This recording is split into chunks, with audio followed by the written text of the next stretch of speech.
Capítulo 5. O Purgatório. Ponto 1. O Evangelho não faz menção alguma do purgatório, que só foi admitido pela Igreja no ano de 593. É incontestavelmente um dogma mais racional e mais conforme com a justiça de Deus que o inferno, porque estabelece penas menos rigorosas e resgatáveis para as faltas de gravidade mediana. O princípio do purgatório funda-se na equidade, pois é a detenção temporária a concorrer com a perpétua condenação. Que julgar de um país que só tivesse a pena de morte para todos os delitos? Sem o purgatório, só há para as almas duas alternativas extremas: a suprema felicidade ou o eterno suplício, e nessa hipótese, que seria das almas somente culpadas de ligeiras faltas? Ou compartilhariam da felicidade dos eleitos, ainda quando imperfeitas, ou sofreriam o castigo dos maiores criminosos, ainda quando não houvessem feito muito mal, o que não seria nem justo nem racional. Ponto 2. Necessariamente, porém, a noção do purgatório deveria ser incompleta, porque apenas conhecendo a penalidade do fogo fizeram dele um atenuante do inferno, visto que as almas aí também ardem, embora em fogo mais brando. Sendo o dogma das penas eternas incompatível com o progresso, as almas do purgatório não se livram dele por efeito do seu adiantamento, mas em virtude das preces que se dizem ou que se mandam dizer em sua intenção.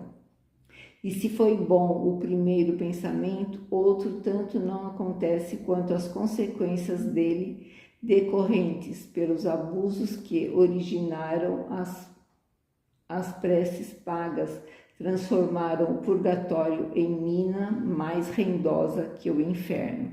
Nota explicatória. Nota de Allan Kardec. O purgatório originou o comércio escandaloso das indulgências, por intermédio das quais se vende a entrada no céu.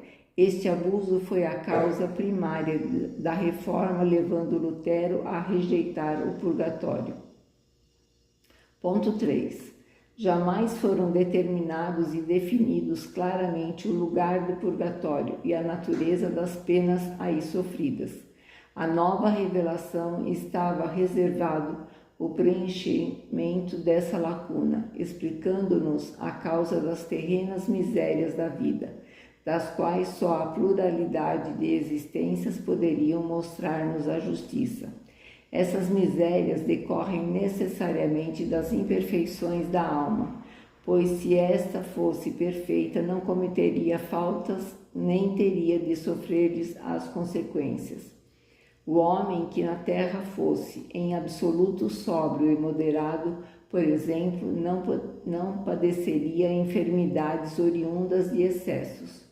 O mais das vezes ele é desgraçado por sua própria culpa, porém, se é imperfeito, é porque já o era antes de vir à terra, expiando não somente faltas atuais, mas faltas anteriores não resgatadas. Repara em uma vida de provações o que a outrem fez sofrer em anterior existência. As vicissitudes que experimentam são, por sua vez, uma correção temporária e uma advertência quanto às imperfeições que lhe cumpre eliminar de si, a fim de evitar males e progredir para o bem.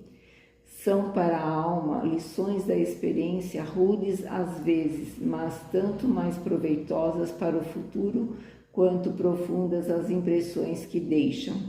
Essas vicissitudes ocasionam incessantes lutas que lhe desenvolvem as forças e as faculdades intelectivas e morais. Por essas lutas a alma se retempera no bem, triunfando sempre que tiver denodo para mantê-las até o fim. O prêmio da vitória está na vida espiritual, onde a alma entra radiante e triunfadora, como soldado que se destaca da refraga para receber a palma gloriosa. Ponto 4. Em cada existência, uma ocasião se depara a alma para dar um passo avante. De sua vontade depende a maior ou menor extensão desse passo, franquear muitos degraus ou ficar no mesmo ponto. Neste último caso, e porque cedo ou tarde se impõe sempre o pagamento de suas dívidas, terá de recomeçar nova existência em condições ainda mais penosas, porque a uma nódoa não apagada ajunta outra nódoa.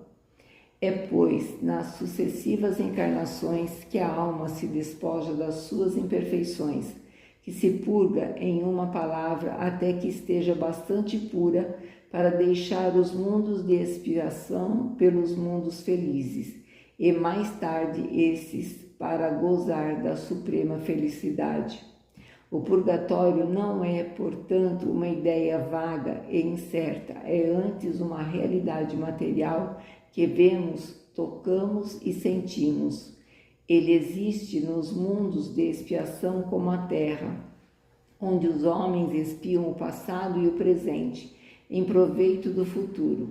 Contrariamente, porém, a ideia que dele se faz depende de cada um prolongar ou abreviar a sua permanência, segundo o grau de adiantamento e pureza atingido pelo próprio esforço sobre si mesmo. O livramento se dá não por conclusão de tempo nem por alheios méritos, mas pelo próprio mérito de cada um, consoante essas palavras do Cristo. A cada um segundo as suas obras, palavras que resumem integralmente a justiça de Deus. Ponto 5. Aquele, pois, que sofre nesta vida pode dizer-se que é porque não se purificou suficientemente em sua existência anterior, devendo, se o não fizer nesta, sofrer ainda na seguinte. Isto é, ao mesmo tempo, equitativo e lógico, sendo o sofrimento inerente à imperfeição, tanto mais tempo se sofre quanto mais imperfeito se for. Da mesma forma, porque tanto mais tempo persistirá uma enfermidade, quanto maior a demora em tratá-la. Assim é que, enquanto o homem for orgulhoso, sofrerá as consequências do orgulho, enquanto egoísta, as do egoísmo. Ponto 6. Devido às suas imperfeições, o espírito culpado sofre primeiro na vida espiritual, sendo-lhe depois facultada a vida corporal como meio de reparação. É por isso que ele se acha nessa nova existência, quer com as pessoas a quem ofendeu, quer em meios análogos àqueles em que praticou o mal, quer ainda em situações opostas à sua vida precedente, como, por exemplo, na miséria, se foi mal, rico ou humilhado, se orgulhoso. A expiação no mundo dos espíritos e na terra não constitui duplo castigo para o espírito, porém um complemento, um desdobramento do trabalho efetivo a facilitar o progresso. Do espírito depende aproveitá-lo e não lhe será preferível voltar à terra, com probabilidades de alcançar o céu, a ser condenado sem remissão, deixando-a definitivamente? A concessão dessa liberdade é uma prova da sabedoria, da bondade e da justiça de Deus, que quer que o homem tudo deva aos seus esforços e seja o obreiro do seu futuro, que, infeliz por mais ou menos tempo, não se queixe senão de si mesmo, pois que a rota do progresso lhe está sempre franca. Ponto 7. Considerando-se quão grande é o sofrimento de certos espíritos culpados no mundo invisível, quanto é terrível a situação de outros, tanto mais penosa pela impotência de preverem o termo desses sofrimentos. Poder-se-ia dizer que se acham no inferno se tal vocábulo não implicasse a ideia de um castigo eterno e material. Mercê porém, da revelação dos Espíritos e dos exemplos que nos oferecem, sabemos que o prazo da expiação está subordinado ao melhoramento do culpado. Ponto 8. O Espiritismo não nega, pois antes confirma a penalidade futura. O que ele destrói é o inferno localizado com suas fornalhas e penas irremissíveis. Não nega outro sim o purgatório, pois prova que nele nos achamos, e definindo-o precisamente e explicando a causa das misérias terrestres, conduz à crença aqueles mesmos que o negam.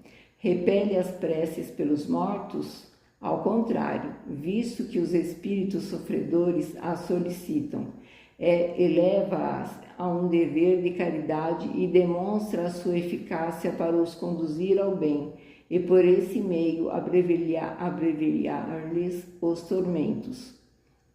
Nota explicatória. Nota explicatória de Allan Kardec. O Evangelho segundo o Espiritismo, capítulo 27, it Ação da Prece. Falando a inteligência, tem levado a fé a muito incrédulo, incutindo a prece no ânimo dos que o escarneciam. O que o Espiritismo afirma é que o valor da prece está no pensamento e não nas palavras, que as melhores preces são as do coração e não dos lábios, e finalmente as que cada qual murmura de si mesmo, e não as que se mandam dizer por dinheiro. Quem, pois, ousaria censurá-lo? Ponto 9. Seja qual for a duração do castigo, na vida espiritual ou na terra, onde quer que se verifique, tem sempre um termo, próximo ou remoto. Na realidade, não há para o espírito mais que duas alternativas, a saber, punição temporária e proporcional à culpa, e recompensa graduada segundo o mérito. Repele o Espiritismo a terceira alternativa, da eterna condenação. O inferno reduz-se à figura simbólica dos maiores sofrimentos, cujo termo é desconhecido. O purgatório, sim, é a realidade. A palavra purgatório sugere a ideia de um lugar circunscrito, eis porque mais naturalmente se aplica à terra do que ao espaço infinito, onde erram os espíritos sofredores, e tanto mais quanto a natureza da expiação terrena tem os caracteres da verdadeira expiação. Melhorados, os homens não fornecerão ao mundo invisível senão bons espíritos, e esses, encarnando-se por sua vez, só fornecerão à humanidade corporal elementos aperfeiçoados. A terra deixará então de ser um mundo expiatório e os homens não sofrerão mais as misérias decorrentes das suas imperfeições. Aliás, por essa transformação que neste momento se opera, a terra se elevará na hierarquia dos mundos. Nota explicatória de Allan Kardec, idem a capítulo 3, it Progressão dos Mundos. Ponto 10. Por que não teria o Cristo falado do purgatório? É que, não existindo a ideia, não havia palavra que a representasse. O Cristo serviu-se da palavra inferno, a única usada como termo genérico, para designar as penas futuras, sem distinção. Colocasse ele ao lado da palavra inferno uma equivalente a purgatório, ele não poderia precisar-lhe o verdadeiro sentido sem ferir uma questão reservada ao futuro. Teria, enfim, de consagrar a existência de dois lugares especiais de castigo. O inferno, em sua concepção genérica, revelando a ideia de punição, encerrava implicitamente a do purgatório, que não é senão um modo de penalidade. Reservado ao futuro, o esclarecimento sobre a natureza das penas, competia-lhe igualmente reduzir o inferno ao seu justo valor. uma vez que a Igreja, após 6 séculos, houve por bem suprir o silêncio de Jesus quanto ao purgatório. Decretando-lhe a existência, é porque ela julgou que ele não havia dito tudo, e porque não havia de dar-se sobre outros pontos o que com esse se deu.